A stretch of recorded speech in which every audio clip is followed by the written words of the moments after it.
KCRA3 Health Watch warning tonight. The state's top doctor says that whooping cough is now an epidemic with deadly consequences. KCRA3's Tom Duhane joining us now with more details about that warning. Tom? Well, so far in California, over 900 cases and 5 deaths in infants from this whooping cough or pertussis this year. That is a 400% increase from last year. Health officials are afraid that we might be on pace to have the worst outbreak of this disease in 50 years. Whooping cough is a highly contagious bacteria, especially dangerous to babies from birth to 6 months old. And here's why. Because we don't get to vaccinate them until they're 2 months of age. That's when they're first eligible to be vaccinated. And it takes about until they're about 6 months of age to be fully protected. Chavez says babies get the disease from adults.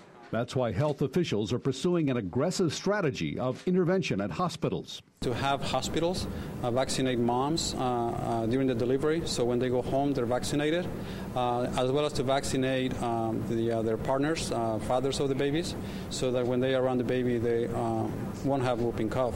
The initial symptoms of whooping cough include runny nose and congestion, sneezing, red watery eyes, and perhaps a mild fever and a dry cough.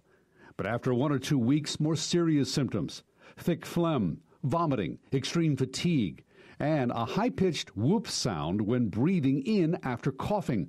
State officials say the disease is hitting Hispanic families the hardest.